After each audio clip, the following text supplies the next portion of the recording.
Imagine you wake up tomorrow as the most powerful man in the oldest institution on Earth.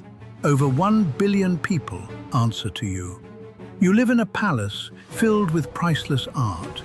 You wear robes trimmed in gold, and you sit on a throne inside a city built of marble and treasure. You are the Pope. And yet, you don't personally own a single thing in that room. You earn no salary. You will almost certainly never retire.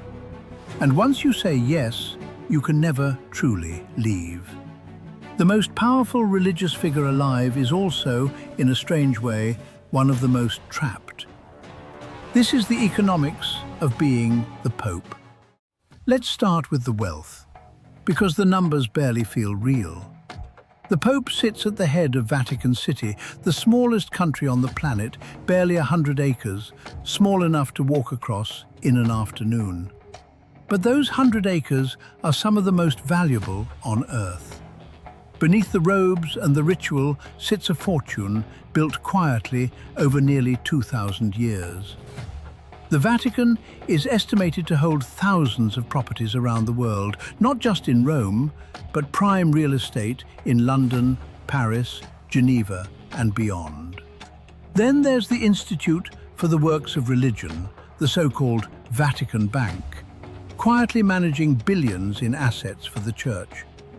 And then there's the art, the Sistine Chapel, the Raphael Rooms, St. Peter's Basilica. The Vatican museums hold one of the greatest collections of art and history ever assembled. Michelangelo, Caravaggio, Da Vinci. Treasures so valuable that experts can't even put a real price on them because they will never, ever be sold. Add it all together, and the wealth surrounding the Pope is measured in the billions. The global Catholic Church? Far, far more.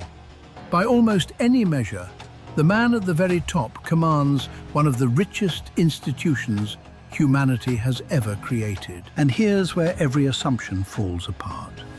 The Pope, personally, owns none of it. When a man becomes Pope, he doesn't get richer. In many ways, he gives everything up. He takes a vow of poverty. He surrenders personal wealth and personal property.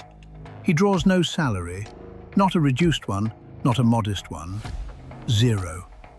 The leader of 1 billion people sitting on top of a multi-billion-dollar institution technically earns nothing at all, because none of it is his. The palace isn't his house. The art isn't his collection. The bank isn't his account. The land isn't his estate. Every last piece of it belongs to the office, to the church, to the position, never to the man. He doesn't own the Vatican's fortune. He simply lives inside it.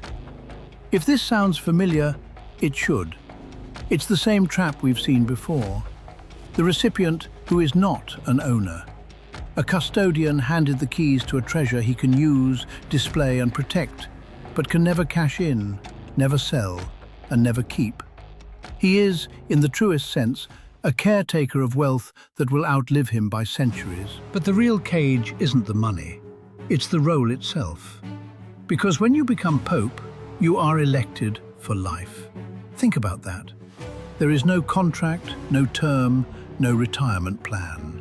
Of the more than 260 popes in history, only a tiny handful have ever stepped down. When Pope Benedict XVI resigned in 2013, it made headlines around the world. Because it was the first papal resignation in nearly 600 years. 6 centuries. For almost everyone who has ever held the role, there has been exactly one way out: death. And the life inside that role is not your own. Every word you speak is analyzed by the world. Every gesture is dissected. You are surrounded at all times by the Swiss Guard, by the Curia, by centuries of tradition that dictate where you go, what you wear, what you say, and who you may even speak to. A man whose single sentence can move the hearts of 1 billion people cannot simply walk out of his own front gate unnoticed. The most visible man on earth is also one of the most watched. And in his own way, one of the most alone. So picture it one more time.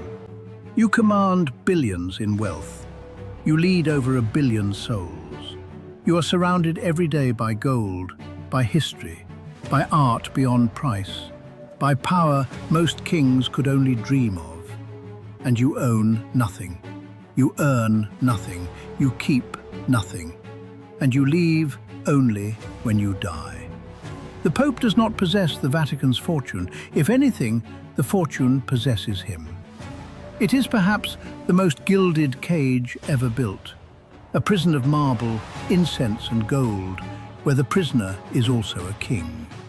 Every comfort, every treasure, every honor the world can offer, wrapped around a man who is, by the rules of his own office, one of the least free people alive. And that's the quiet lesson hiding underneath all that gold. We tend to think wealth and power mean freedom.